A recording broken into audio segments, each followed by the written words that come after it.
Alors pour bien comprendre les capacités de ce petit boîtier d'Ovisio, je vous propose de séparer tous les appareils audio en deux grandes familles. On va avoir d'un côté les sources. Les sources, ce sont des appareils émetteurs capables de générer, de produire des informations sonores. Pour l'instant, ça reste un petit peu flou.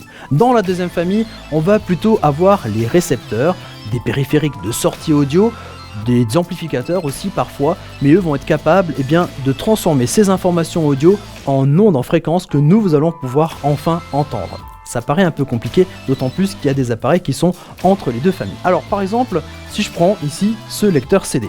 Ce lecteur CD est une source. Je pourrais lancer ici le CD, on le met en lecture, c'est super, ça marche bien, mais je n'entends absolument rien. Au contraire, ici on va avoir un casque. Le casque, c'est génial. Ici, on est plutôt sur un récepteur. Je le mets sur les oreilles. Évidemment, aucun intérêt. Il n'y aura pas de musique puisque c'est branché à absolument rien. Dans les appareils qui sont un petit peu entre les deux, il peut y avoir par exemple un téléviseur. Un téléviseur, on peut brancher un casque au téléviseur puisqu'il produit donc une information audio, sonore. Mais il y a aussi des enceintes qui sont intégrées à ce téléviseur et donc il est aussi récepteur d'une certaine manière. Alors, ce qu'il y a de bien, c'est qu'avec ce petit boîtier, vous allez pouvoir transformer, peu importe, les sources, les émetteurs ou récepteurs, et vous allez pouvoir les transformer en appareil Bluetooth. C'est-à-dire que ce lecteur CD va pouvoir diffuser une information audio Bluetooth. Et d'un autre sens, ce casque, lui ici, en le branchant ici à cet appareil, va pouvoir réceptionner des informations Bluetooth. Et je vous propose tout de suite de voir comment ça fonctionne. Allez, avant de passer à la pratique, on fait un rapide tour de ce boîtier. Alors, sur la partie frontale, vous avez ici quelques petites parties de texte. Il y aura des diodes qui vont s'allumer tout à l'heure, qui vont permettre de savoir un petit peu ce qui se passe dans le boîtier. Sur le côté, vous avez un bouton ici qui permet de passer de RX à TX. Pour l'instant, c'est un peu du chinois, on va mieux comprendre après. De l'autre côté, on a un bouton Power et un bouton BT, BT comme Bluetooth, et un bouton Bypass. Là aussi, on en saura un peu plus tout à l'heure. Et sur le dessus, vous avez une antenne qui va permettre à la fois d'émettre des ondes Bluetooth et de réceptionner donc des ondes Bluetooth. Le sans fil, ça fonctionne et ça se transmet via des ondes. Et puis ici, au-dessus, vous avez donc en fait deux parties qui sont un petit peu encadrées, qu'on distingue bien. Il y a le RX Output et TX Input. Input, ça va être entrée, c'est-à-dire que c'est là que vous allez brancher vos sources pour rentrer dans l'appareil. Et Output, c'est là que vous allez mettre donc vos périphériques de sortie audio, casque, enceinte de chaîne hi-fi et des choses comme ça, donc c'est là que ça va ressortir. Alors que ce soit en input ou en output, donc en entrée ou en sortie, vous trouvez deux fois les mêmes types de connectiques. La première que vous connaissez bien, ce sont les prises mini jack, ça correspond aux prises qu'on retrouve ici sur les prises de casque par exemple. Et puis l'autre, un peu plus particulière, ici avec son petit capot, c'est une prise optical, une prise optique.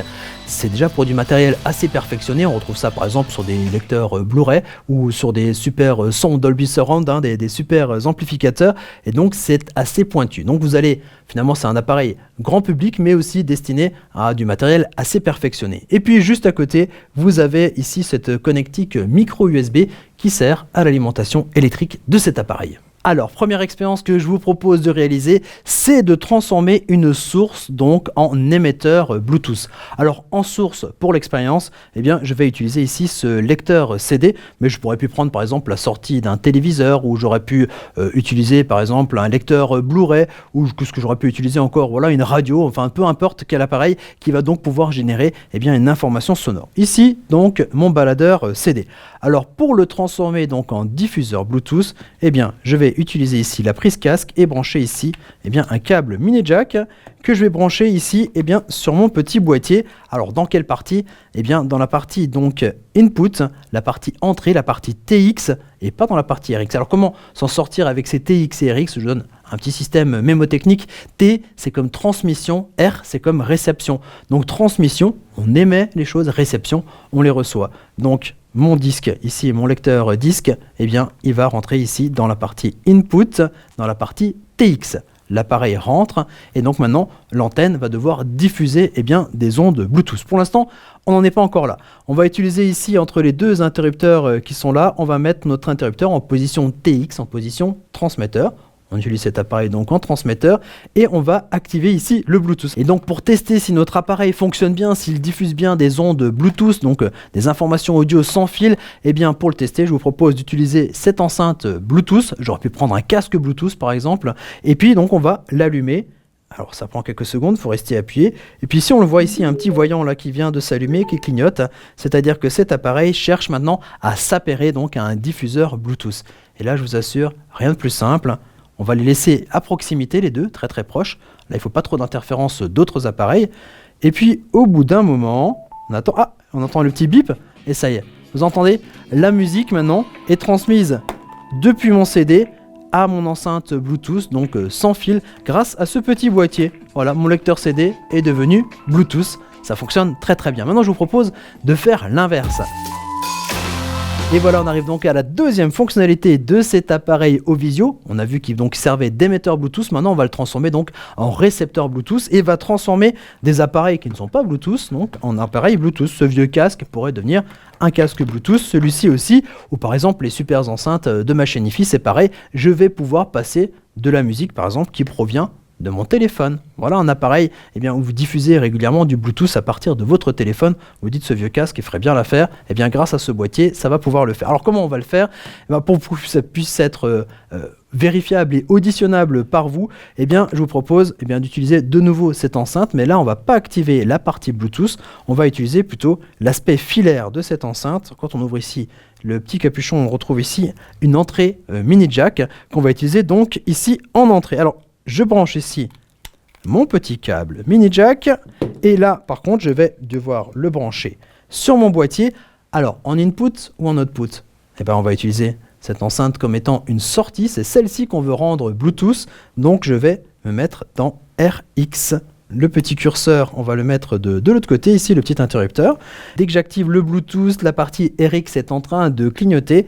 Il cherche donc maintenant à s'appairer avec un diffuseur finalement de Bluetooth. Je vais utiliser mon téléphone, je vais simplement aller dans les paramètres, activer mon Bluetooth et dans la liste des appareils qui sont connectés Bluetooth autour de moi, je vais retrouver la référence de ce boîtier qui est ZX1732. Alors je cherche une application sur mon téléphone et j'appuie sur lecture et c'est parti. Voilà. Alors le son effectivement est transmis depuis mon téléphone via onde Bluetooth donc à mon petit boîtier Ovisio qui lui donc se fait donc le relais pour transmettre le son à cette enceinte. Alors ça c'est intéressant, à la fois émetteur et à la fois récepteur. On a quasiment parlé de tout sauf d'un dernier bouton, d'un dernier point qu'on a ici sur le côté, le point ici bypass. Alors bypass, ça va tout simplement faire le pont entre les deux parties là, c'est-à-dire que ça ne passera pas par Bluetooth, ça restera sur un aspect filaire. Alors à quoi ça peut servir? Par exemple, si vous avez un ancien lecteur CD, par exemple dans une chaîne hi-fi, et vous avez vos enceintes de super qualité, vous allez en fait passer votre lecteur CD par ce petit boîtier et ressortir pour aller sur vos enceintes. Donc quand vous êtes en lecture normale de vos CD sur votre enceinte, vous allez pouvoir mettre en bypass. Normal, ça va simplement traverser. Et puis quand vous allez mettre en Bluetooth en mode réception, vous allez donc pouvoir passer la musique de votre téléphone sur votre super sono. Et puis à l'inverse, quand vous allez passer en mode émission, vous allez pouvoir écouter votre super lecteur CD sur votre casque Bluetooth. Voilà. Donc ça s'intègre très facilement à une installation soit télé audiovisuelle, soit une installation de sono type hi-fi pour donc à la fois servir d'émetteur et de récepteur pour transformer votre ancien matériel, pour le faire gagner plusieurs générations, le transformer donc en appareil Bluetooth.